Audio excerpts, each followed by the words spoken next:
I spent years turning around the finances of businesses in trouble, and now I can do the same for you. I believe in bringing the rules of the boardroom into the bedroom and treating personal finances as you would a business. By doing that, you can stay in the black. So here are my 7 steps to clearing your debt.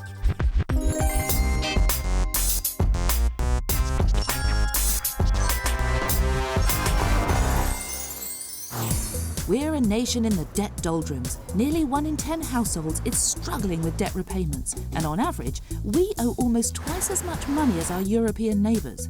Time for city analyst turned debt buster Chesirena Holm Kanda to step into action. One of the main causes of relationship breakdown isn't sex, it's money. And no wonder when a third of you lie to your partners about your financial affairs. It's so important to communicate. Remember, a problem shared is a problem halved. So, time to come clean. Chesirena knows just how to help big spenders clear their debts and save their relationships. First up, label-loving Kerry. But will the love of her life and soon-to-be business partner James do a runner when he finds out the extent of her debt? I think if I told James how much the total debt was, he'd be a bit shocked that at 22 I managed to spend all that. Well, prepare to be shocked, James. Your total debt is £41,000. You look gobsmacked. Yeah, it's a lot more than I thought it was. That is £41,000. Christ. You spent all this money and it didn't belong to you. Yeah. Shopaholic Kim is an example of just how much your debts can rack up if you don't keep tabs on your spending and bury your head in the sand. Her banker husband is in for a huge shock. Kim, Steve, this is the full extent of your debt. £63,852 to be precise. It's a huge amount. It's 3 times your gross income. And you should be careful not to spend what you haven't earned, or you could come a cropper, like Flash with a Cash Torben. As it stands today, your total debt is £48,000. Well, I'm spending now because I see myself in the future as being able to earn a hell of a lot more than that and pay it off very quickly. With money worries high on the relationship agenda, it pays dividends to come clean. The actual debt figure is £40,400. I thought that our relationship was quite open and that he was honest with me, and it's just proven that he's not. And if you don't keep on top of your finances, you could become one of the Brits who goes bust every minute. Thank goodness Chesirena's about to help solicitor John and partner Tom. Your total debt is £32,000. You are spending over £1,400 a month more than you earn every month. I can't believe it. If you carry on spending in the way you have been, you could declare yourself bankrupt in May 2007. That's less than a year. Tom, how do you feel about having a bankrupt boyfriend? It's not ideal. To say the least. I did know he was in debt, but I seriously didn't think it would be that much. I'm really pleased that everything is now out in the open with Tom. It means a lot when he actually said that he would be there to support me. The next lesson from our Queen of Credit Control is that once you've brought the truth out into the open, you need to clock the cost of your borrowing. If you don't repay your credit cards in full each month, you're wasting good money on interest just to service that debt. If you're already strapped for cash, that's madness. So remember, no more buy now, pay later. Don't throw money away. If you tally up exactly how much you're spending on interest every month, you could give yourself a shock. And shock is what Chesirena is about to do to Kim to ram her message home. You spend £620 a month on nothing. Right. Because it's what you spend on interest. No. Let them go. Okay. Worth doing your sums then, isn't it? And John is made to realise that he gives away £270 a month on interest. Great money! With 1 in 10 18 to 24-year-olds thinking that an ISA is an energy drink, it's worth learning early. And if kids are taught personal finance, by the time they're in their 40s, they should have saved themselves up to 32 grand. It's stupid, isn't it? It's ridiculous. Your free money! It's her. It's mum feels sick. Is there anything you'd like to say to John? Thanks. You're very welcome. Even if you're savvy like Torben and switch credit cards to 0% deals, you should still tot up the interest you pay on other loans. In his case, his bank loan. It is £440. Yeah. And you are going to go and give it away. No! Right now. Give it away. You're going to go and give it away to these lovely people. Take the money. Free money. There you go, there's... If, like Torben, you keep taking out new credit cards, beware. It could damage your credit rating. Even with 0% cards, it's important to pay on time and cancel cards you no longer use. Are you enjoying this? No! It's Christmas time and it's my pleasure. Thank you. Giving away free money to people he doesn't even know is very heartbreaking. Please, it's all on me. There are more credit cards in the UK than people. That's 74 million to 60 million to be exact. So if you can't afford them, get rid of them. That's one of the first things Chesirena makes her clients do. I've been wanting to do that for so long now. You need to do. You're much better off without them. Let's just do it nice and quickly. Are you going to do it? Okay, you can cut that one up then. No, I can't do it. Share the pain. Yeah? You share the love, you share the spending, share the pain. The glass. With some credit cards currently charging as much as 39.9% interest, it's always wise to pay off your most expensive card first. Try to pay off at least 10% of the balance each month. Otherwise, you're not even denting your debt. When money's tight, you have to tighten your belt. Looking after the pennies really does look after the pounds. And if you put your mind to it, you can live the life for half the price. And to do that, you need to become a budgeter. Calculate just how much you spend every day on essentials like food and travel. Then you'll be able to see exactly how much you need to spend and how much you're frittering away. For the next 4 weeks, you'll be living on a budget, which is £8 a day. What? Okay. £8 a day to live off. You're joking. No, she's not. And to make sure they don't go over their limit... On, please. Right. It's an online tracking device. I'll know where you are, wherever you are, whenever you are. Is that necessary? Yes. It's horrible. Yeah, well, your spending habits have been horrible, honey. It goes with the territory. Right, I'll see you soon. So if they don't stick to their allowance, Chesirena will know about it. £8 doesn't sound a lot, but it can be done. Especially if you come up with bright ideas like John.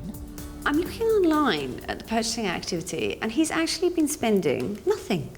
And when I go onto the tracker site, he's been spending every evening at one address. It's lovely, Dad. John finds a crafty way of managing his money, getting his dinners for free. Smart boy. You know, if he's keeping the pounds in his pocket, suits me. I'm saving every £8 for every day, so I've got £56 for one night out. If you use your imagination, you can be quids in. When it comes to Sophie's birthday surprise, Torben swaps the expensive city break for something a little more down to earth and saves hundreds of pounds. Today I've only spent £2.70, which is good. I'm more like, no, you don't need to do that. We can just go out and I'll drive and, you know, you don't have to spend any money. We can still have a good time. You can holiday for almost nothing if you house swap. A 3-bed villa with a pool could be yours if your home has what someone else is looking for. And summer city breaks come dirt cheap if you check out the local university's halls of residence. Lots of a cheap bed and breakfast are close to the centre and often have free parking on site. And if it's clothes that are your downfall like Kerry, it's worth learning that you can get the look for less. Tell me why you need a £900 bag. I don't need a £900 bag. You're right. But I bought it over a year ago and it's lasted me and it will continue to last me. So I just look at it as an investment. What, an investment like stocks, shares, builds up for the future, gives you returns, that kind of thing? No, it wouldn't give me returns, but it would be something that I don't then have to buy for another few years. Do you remember when we were in my office? The cash? Yeah. That was £1,000 of that debt. So you didn't quite buy an investment, you bought a debt in the shape of a bag. And to prove her point, I want you to tell me which of these bags are designer and which are high street. That one. High street. It's not, it's designer. High street. You're right. High street. You're wrong, it's designer. You didn't spot either of the designer ones. I think green one might be designer. I don't think that one is, but I do think that one is. You're completely wrong. and is the woman on the street any better at judging? First up, the designer bag. How much do you think this lady's bag is worth? £40. How much do you think that bag is worth? 30. How much do you think that bag is worth? I'd say probably £12. Only £708 short then? How about this £22 one? How much do you think this lady's bag is worth? £500? Oh, not sure. £200? So, does the penny drop? I wouldn't spend it again, it's a waste of money. I keep the bags. When a business gets into trouble, one of the first things it would do is liquidate any unused assets. So if you're in debt, do the same. What about all those clothes, CDs, gadgets you haven't used? You could be sitting on a fortune. So, sell off your assets. When it comes to clothes we don't wear, we women own £7 billion worth, and men are almost as bad. So why not sell what you don't need at online auction? If an item's worth more than £30, an expert can do this for a percentage, or make even more money by doing it yourself. Imelda, look, more shoes than how old is she? Well, some of them are to grow in. No, you haven't. She's how old? 4 months. She's 4 months. 4.5. Which ones are to grow into exactly? I mean, sorry, I'm just going to have to put some of these down because I can't actually carry them all. It's a struggle, but the £850 Neil and Emma make at online auction isn't to be sniffed at. And your wardrobe could be hiding hundreds of pounds like John's. No wonder Chesirena makes him part with half his shirts. No. You started, you've got to see it through now. Making an easy £453. You might be able to cash in thousands of pounds overnight if you're running a more expensive car than you need. Torben could clear £7,000 off his debt if he swaps his flashy wheels for something more economical. No one's saying don't have a nice car, just don't have one this expensive and this flash. Wise words, as downsizing could also save on fuel and insurance. When you're skint, the last thing you should do is go shopping. 1 in 20 of us are guilty of compulsive spending sprees, and men are as bad as women. So, learn to separate your needs from your wants and resist temptation. One way to test whether you've cracked the spending habit is to see how you do under pressure. And that's what crafty Chesirena does to Neil. He's sent off to find a car for around £3,000. If he trades in his flashy model, he'll make £5,000 straight up. Our debt detective has cameras hidden around the car lot. Even the salesman is rigged with a spy cam, and he's under orders to show Neil a £3,000 car and also to tempt him with some pricier wheels. What sort of price range are you after? Between 3 and 6, really. £6,000? Vauxhall Estate, yeah? Yeah. And that's 2,999, that one. There's a 2-litre Subaru there. You said you got up to 6,000, that's 5,999. Neil didn't get in that car. Whatsoever. We can do that. Your Lexus, have you got to sell that first before you go ahead with something? Not necessarily. So you could sort of like finance the new car, whether it be a 2,999 car or a 5,999 car. How can you say that when you're skint? This really is a key moment. If you can resist temptation, you've cracked your addiction. But in Neil's case, he's not yet over it and needs a bit of tough love. Neil, this is Chesirena. Hiya, Chesirena, how you doing? I've been watching you. I've seen the car you've been out in. Oh, you've seen it? What were you even doing getting in that car? I just wanted to take it out just to see what it's like. You told the salesman you wouldn't even need to sell your car first. What was that all about? You got humour in these guys, you have. You shouldn't even be looking at it. Yeah. You also need to beware of peer pressure. To make that point to Torben, Chesirena sets him up by getting his friends to chivvy him into buying a round of bubbly. Remind me my birthday drink then. You get me a bottle of champagne. Don't ask for it. He's looking at that menu. Right, we're having Paul Roger then. 21 quid each. His budget's 8 and he's just borrowed £20. Hello? Torben, hi, it's Chesirena. I'm just really disappointed. I thought you were much stronger than that. You can't afford champagne on 8 quid. It'll come out of the budget for the week, and I was going to pay him back tomorrow, but... You need to pull your finger out. Cheers, Chesirena. She's a witch. Kerry's weak spot comes in the shape of a pug puppy, and it's amazing how much a prize pooch can cost. I'm desperate for pug. I really, really want a little baby one. The ones that's like the 12-week-old ones, they're so small and they fit in your hand. So do you know what you want, a dog or a bitch? James wants a dog, I want a little girl. Think twice before buying a pet. They have running costs too. A Great Dane, for example, could set you back 32 grand over its lifetime. How much are you selling these ones for? £1,000. Step away from the pup, Kerry. I can't afford one at the moment, James. We can squeeze it. No, we can't squeeze. I can barely play off the car. At a girl. I think she was extremely tempted to get one. I'm very proud of her that she didn't. When it comes to parting us from our cash, retailers have developed all sorts of clever ways to tempt us. Savvy Chesirena wants to show John the tricks of the trade, but first she has to study this shopping addict in action. I think that's it. I think I've been around here a couple of times now. You think you've been around here a couple of times? And this store, just as a rough guess, speaking as a retailer with 10 years experience, I would say is about 3,000 square feet. You went straight for something on prominent display, which is an absolute trick of retail. I guarantee you this garment will sell more than that garment, simply because when you come off the escalator and down here, it's the one you see. From now on, whenever you go shopping, I want you to give yourself a moment's breathing space. Look around, see what you want, and then go outside.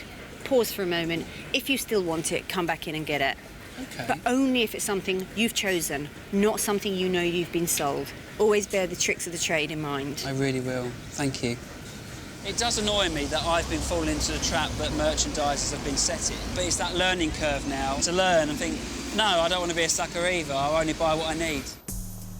I believe that to really learn money respect and to stay in the black, you have to learn to love your bank statements. And to do that, you have to get organised. So, time to do your financial housekeeping. Start off with your bills. With soaring energy prices, you could save up to £270 a year just by switching providers, and paying by direct debit could save you an additional £150. Companies rely on us to be lazy, so it's worth checking for better deals every 6 months. If you do the sums, you'll be amazed at how all those little things add up. John's got no idea. Would you like to win £360? I'd love to win £360. Would you? Then just stop spending £30 a month on the lottery. A pound or two is fine, but 30 quid a month. Yeah. Did you not know that? No. How much do you spend on ironing a year? All I know is it's like £20 a week. Just over £1,000 a year. Grand just on ironing. The best way of not wasting money is to know your bank statements. Look at where your money's going, track it, ask yourself, does it need to be going there? Yeah. Can I get a better deal? Yeah. Is this still useful? Do I need that? John and Tom waste no time taking Chesirena's advice. Going DIY with the ironing, ditching unnecessary memberships and insurance policies and switching to better utility deals saves John over £2 grand in just a month. Neil switches his satellite and mobile phone packages, slicing £150 off his bills a month.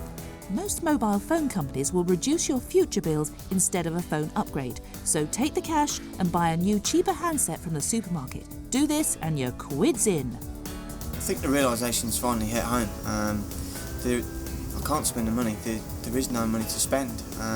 It's really now just a case of me knuckling down, getting on with it and sticking to the budget. If you've got your spending under control and you've sold off any assets you don't need, it's time to search those hidden talents and put them to good use to make more money. Many of us have an untapped talent, and if you market yourself in a right way, you could make money out of it. Kim bakes beautiful cakes, so Chesirena's arranged a meeting with a hotshot wedding planner who hires cake makers across the home counties. Most of the people I work with, they charge, it averages out about £100 a tin. With 500 weddings a month in her area, Kim could have a pretty little earner here. Most definitely. I think they're wonderful. Emma cashes in on her talent for jewellery making, and John does something many of you could do if you're strapped for cash, takes in a lodger. If you own the home you live in, by renting out a room, you can earn up to £4,250 a year, tax-free. That's just over £350 a month. If talking the talk is your talent, perhaps promotion work is up your street. Torben does some marketing for a friend's club, earning him £100 a night. OK, guys, so just tee up the ball. It's a real ball, real club. Hit it as hard as you can. All helps towards the end total and everything, so being able to use my time in this way is perfect, really. So, there are the rules, but do they work even with Britain's biggest spenders? Does Chesirena manage to change their way of thinking? I actually enjoy saving, actually, more than spending, which is, like, I never thought I'd ever say. Emma, I feel that you've really blossomed in the last 4 weeks. You look brighter, sparklier, more confident. I feel much more ambitious now than I did before. Before, I just had nothing else. The jewellery thing's really made a big difference. Before any purchase, you know, it will just be that sort of flicker. Yeah. Do I need this? Can I wait? Can I do it cheaper? We don't need to do big, flashy things to have fun. Like, we can have fun camping and stuff like that. So in just a month, how much does Chesirena save them? First up, Kerry. Selling her assets online nets her £614. Extra income brings in £250. She sells her convertible for £7,900. By sticking to a £7 a day budget, switching utilities and avoiding those designer shops saves her £1,081. So she slices a whopping £9,845 of her debt in less than a month. If you carry on the way you are now, you will be debt-free in 24 months. That'd be great, wouldn't it? Really good. Has it changed your relationship in any way? We're closer, aren't we? I'm not closer. Definitely. Just carry on talking, bear in mind the lessons you've learned, and just don't fall back. It's just not worth it. And 40k debtor Neil? He saves a massive £6,900. But if you carry on living the way you've been living now, you'll be completely debt-free by June 2008. That's less than 2 years away and well before Amy starts school. Thanks for giving me a kick out the backside. Yeah. As for shopaholic Kim, Chesirena saves her £7,260 in just 4 weeks. It's a mammoth achievement. Meanwhile, Torben makes £3,038 without even trading in his car. That's pretty cool. That's nice to see that. Finally, shirt-loving John saves an impressive £5,982. If you continue the way you are now, you could be debt-free in 26 months. But that's like just over 2 years. It is. That would be amazing. Remember, temptation is your biggest enemy, so don't slip backwards. Yep. By following Chesirena's rules, talking to your bank or contacting debt helplines, you really can get yourself out of debt. Thank you very much. Thank you so much. From the bottom of my heart, I have to say, just thank you for doing what you've done. Pleasure. I really appreciate it. So remember, if you're getting into debt, you are not alone, and it will only make things worse if you keep it a secret. Those around you can be one of your greatest assets. And if you follow my 7 steps, you'll reach a debt-free future even sooner.